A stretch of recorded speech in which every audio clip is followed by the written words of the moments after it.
Hello everyone, welcome back to Jilly's Nails. This is day 22 of 31. We're almost done. Hey, I'm a poet.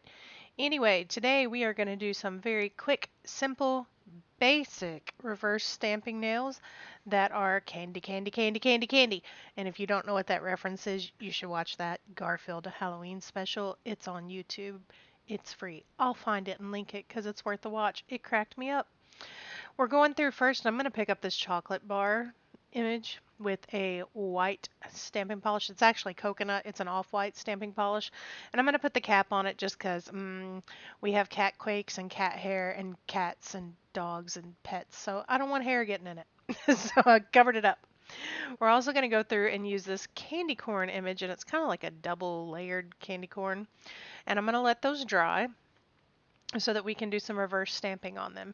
So yes, this is an easy manicure, but yes, it does have reverse stamping. So I'm going to go in first with this Essie Skinny Dip, and I've already put on a peel off base coat. This is my actual color coat, and I love this one. Honest to God, hand to God, this is my absolute favorite nude polish ever. If I ever find out it's getting discontinued, I'm going to buy them out. That's how much I love it.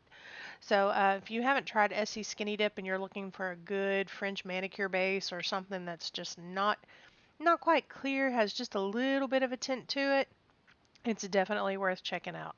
It's a very, very pretty polish, and I'm actually going to have a swatch for you here at some point in this video. So we're going through doing all of the nails. We're actually going to do 2 coats on everything while those others dry, and that's Essie in the bottle. And here shortly you will see my fingers next to it so you can get a better swatch idea. It's very, very pretty. Look at that. It looks a little more opaque in the bottle than it is. It's not opaque. It's very, very sheer, so don't get confused by that ever.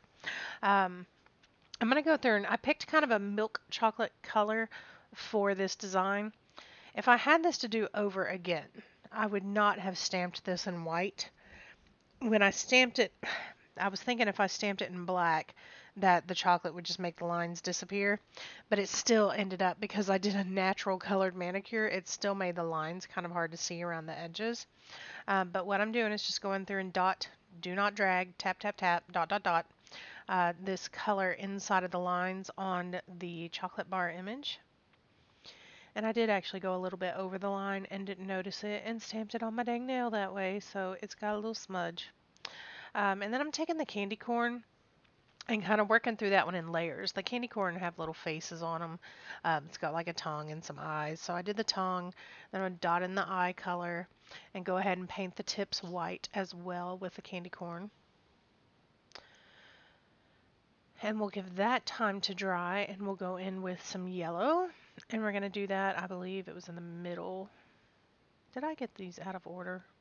I hope I didn't. I looked it up twice. No, I don't think I did. Orange in the middle and yellow on the bottom. That feels right. I know there's some people out there who are candy corn haters, and if you are, get out of here, because we love candy corn on this channel. Even though I'm on a diet and I can't have it, it's delicious. And if you disagree, you're wrong. That's all there is to it. You're wrong. It's like toilet paper. It should roll from the top, not the bottom. And if you do it from the bottom, you're wrong. Anyway. We're going to go through and let that dry, but I wanted you to see what these look like from the side where you can actually see them through the stamper, and you see how that chocolate had the white around it. I think maybe silver would have been better, or even maybe a lighter brown. I'm not sure. So I'm going to go through and line this up and stamp it just down the middle of my middle finger. We're just making it a nice, simple, easy little mani. So I'm using it kind of like a stripe, almost like striping tape. And then I'm going to tap down on the candy corn. I did have some issues with these where the lines lifted up a little bit for some reason. So I just took some black stamping polish and went in with my little nail art brush and filled those lines back in and let it dry. Now, after that, I went through with the Maniology No Smudge top coat. Here's the deal with this top coat. My jury is still out. Sometimes it works really great, sometimes it's horrible and smudges everything. I don't know why. I can let something dry for 20 minutes and then barely touch it with that top coat and it'll smear. Or I can let something dry for 10 seconds, put it on, and it doesn't smudge at all. It's confusing. I would not recommend this if you're new. I know a lot of people really love that product. I'm not a huge fan, so I'm still playing with it. I have 2 bottles of it, so I'm not completely giving up on it, but the jury's out. Wait till you hear something else from me before you buy it. How about that?